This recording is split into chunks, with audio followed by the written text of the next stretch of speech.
Ever wondered how to catch trout for dinner the easy way? Trout fishing, my friends, is more than just a pastime. It's a delightful dance with nature, a captivating challenge, and an art form all rolled into one. Imagine standing on the bank of a gleaming river, casting your line into the cool, flowing water, and waiting for that elusive trout to bite. The anticipation, the patience, the thrill of the fight, and finally the satisfaction of hauling in your catch, it's all part of this beautiful ballet. But to truly master this dance, you need to know the right moves. The technique, you see, is everything. It's about understanding the trout, knowing where they hide, what they eat, and how to lure them to your hook. It's about finesse, timing, and sometimes a little bit of luck. By the end of this video, you'll be well equipped to catch trout for dinner the easy way. So, let's dive in, shall we? First things first, you need to have the right tools. Now, when it comes to trout fishing, there are a few essentials that can make all the difference in your fishing experience. Let's start with the fishing rod. You'll want a light to medium action rod, typically between 6 and 8 feet long. This type of rod is flexible and sensitive, allowing you to feel the slightest nibble from our elusive trout friends. Next up is the fishing reel. A spinning reel is your best bet for trout fishing. It's easy to use, especially for beginners, and it's versatile, making it ideal for different fishing situations. Now onto the fishing line. When fishing for trout, a 4 to 8 pound test line is recommended. This provides the perfect balance between strength and visibility. Remember, trout have excellent eyesight, so a thinner line is less likely to be spotted. Of course, we can't forget the hooks. Smaller hooks, around size 10 to 14, are perfect for trout. They're large enough to secure the fish, but small enough to remain inconspicuous. Then we have the sinkers and floats. Sinkers help your bait reach the right depth, while floats keep your bait at a certain level and alert you when a fish bites. And finally, the fishing lure.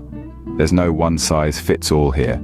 The best lure depends on the time of year, the type of water you're fishing in, and the specific species of trout you're after. Some popular choices include spinners, spoons, and flies. Each of these tools plays a crucial role in your trout fishing journey. Having the right rod can help you cast accurately, the appropriate reel can ensure smooth retrieval, and the perfect hook can secure your catch. The right line, sinker, and float can make your bait irresistible, and the perfect lure can attract the trout's attention. Remember, fishing is not just about catching fish, it's about the experience, and having the right tools can greatly enhance that experience. With these tools in hand, you're one step closer to catching that trout. Now that you've got your tools, it's time to find the perfect spot. Yes, dear friends, the secret to a successful trout fishing expedition often lies in the location. We're not just talking about a picturesque setting, although that's a bonus. We're referring to places where trout love to hang out. So where do these elusive creatures prefer to spend their time? Well, they're not too fussy. You'll find trout in a variety of habitats, from the smallest mountain streams to the largest lakes and everything in between. However, each location presents its own unique challenges and opportunities. Take streams, for instance. These are often the go-to spots for trout fishing. Trout in streams can be quite predictable, usually sticking to areas with cover like overhanging trees and large rocks. They love the fast-moving water because it brings a constant supply of food their way. But remember, the water's clarity means you'll need to be extra stealthy. On the other hand, rivers offer a different kind of adventure. They're larger, deeper, and often home to bigger trout. Here, look for slower-moving sections of the river, places where the current breaks. These are the spots where trout like to rest and feed. But don't forget, the larger the river, the more challenging it can be to locate the fish. And then there are lakes. The serenity of a calm lake at dawn, the promise of a trout rising to the surface. In lakes, trout are often found in deeper, cooler water during the day, moving to shallow areas to feed at dawn and dusk. But it's not just about the type of water body. The environment and water conditions play a crucial role too. Factors like water temperature, food availability, and even the time of year can greatly impact trout behavior and your success rate. So, my fellow anglers, the next time you set out on a trout fishing expedition, remember this. The beauty of the location is just the cherry on top. It's understanding the trout's preferred habitat, their behavior, and how the environment influences them that will truly set you up for success. Remember, the right location can make or break your trout fishing experience. You've got your spot, now let's talk bait. The art of trout fishing isn't just about the ideal location or the perfect fishing rod. It's also about the bait, the irresistible morsel that lures the trout to your hook. There's no one-size-fits-all when it comes to bait. Different trouts have different preferences. For instance, rainbow trout are quite partial to worms and corn, while brown trout can't resist a well-placed insect or crustacean. Live bait, such as worms, minnows, and insects can be very effective, especially when you've matched the trout's natural diet. But don't discount artificial baits. They can be just as enticing. Power bait, for example, is a popular choice, especially for stock trout. So, whether you opt for a wriggling worm, a lively minnow, or a brightly colored artificial lure, remember this. The best bait is the one that your trout can't resist. With the right bait, you're almost guaranteed to catch a trout. You're ready to cast your line, but how do you do it effectively? Let's get into the nitty-gritty of it, shall we? Casting a line for trout fishing is an art, and like all art, it requires a bit of practice and a dash of finesse. First things first, holding the rod. Grip your fishing rod like you would a firm handshake. Your thumb should be pointing up the rod and your fingers wrapped around the handle. This gives you the perfect balance of control and flexibility, allowing you to feel the slightest tug from a curious trout. Now let's talk about the swing. Think of it as a clock. Your back cast, that's when you pull the rod back, should stop at about the 11 o'clock position. The forward cast, when you push the rod forward, should stop at about the 1 o'clock position.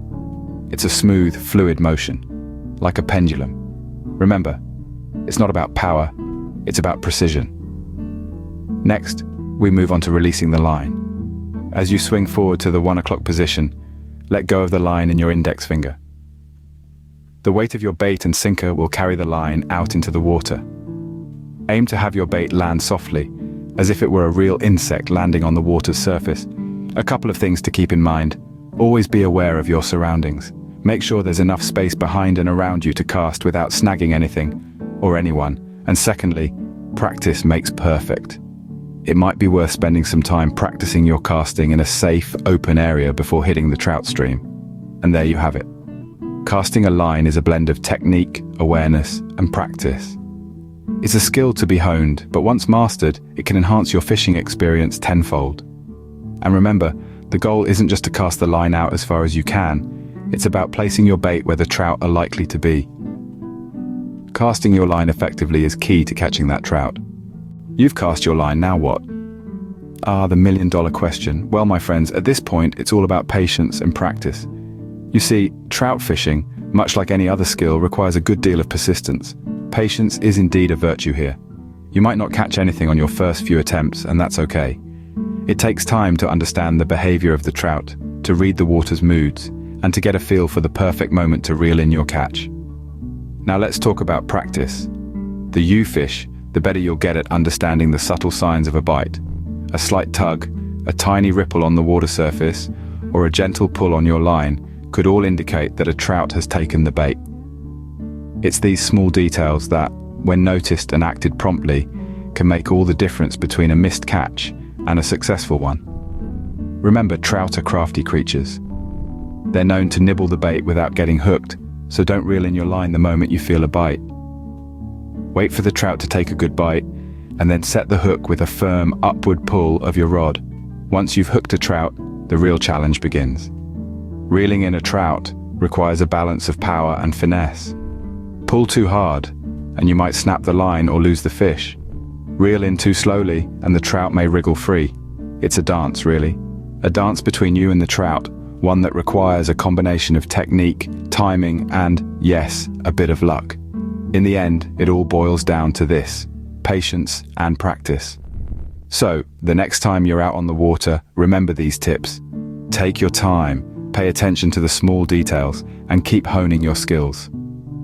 With a little patience and a lot of practice, you'll soon be catching trout for dinner the easy way.